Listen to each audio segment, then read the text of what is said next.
Ekibiina ky'obwannakyewa ekitaba ebibiina akakwate ku kibiina ekitaba ensi yonna ekya United Nations nga kino kye kya United Nations Association Uganda kitegeeza olukuŋŋaana olw'okwebuuza ku bannamawulire ku nsonga ezikwata ku biruubirirwa ebyekyasa ebya Sustainable Development Goals. Ensinkano eno ebadde yakukuŋŋaanya birowoozo ebinaateekebwa mu alipoota eneeyanjulwa mu ggwanga erya Amerika mu mwezi ogujja ogw'omusanvu. Ng'eno emanyiddwa nga Voluntary National Report. Alipoota eno eyanja ensonga ezikwata ku ntambula y'okussa mu nkola ebiruubirirwa ebyekyasa. As the United Nations Association, as a partner in the process of collecting the views of Ugandans for the Voluntary National Report, we said it is crucial that we convene some media people and we hear what are those issues as citizens that also hinder them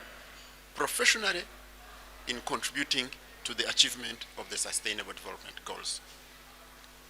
Especially Goal 16, which is about the freedom of the media and generally the freedom and ability to communicate. Ssaabawandiisi w'ekibiina ekya United Nations Associations Uganda, Richard Baguma Tinkasimire, alaze obukulu bwa bannamawulire mu kussa mu nkola ebiruubirirwa bino omuli okussa ku nninga bannabyabufuzi okwanja ensobi zaabwe n'ebintu ebirala.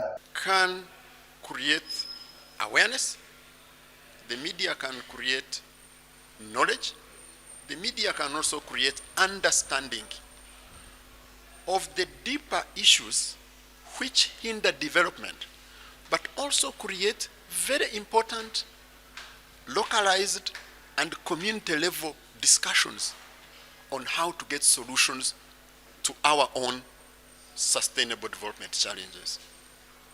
The media can also expose those things that may be done by especially the duty bearers or the powerful in business. Onera alaze ebimu ku bintu bannamawulire bye bakoze obulungi omuli okugaayizaamu abantu ba wansi embalira y'eggwanga n'ebirala.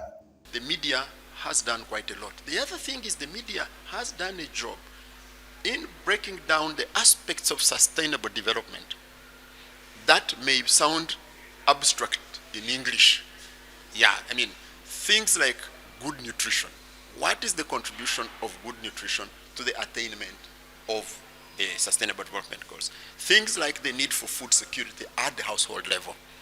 Because otherwise, we craft our words in things like human resource development for the country, and people may not relate how having food and eating it may contribute to this. Wabulera alaze uwa webetaaga okwongera amaanyi mu buweereza bwabwe. Media needs to have the courage, to have the fortitude, and to have the humility to accept that they also need to learn, go deep, and spend some energy on this. Because these issues are not simple.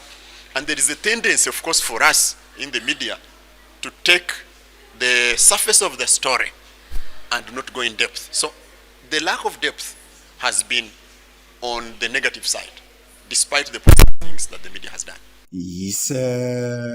Kigongo kulwa Channel 44 Oleggulo.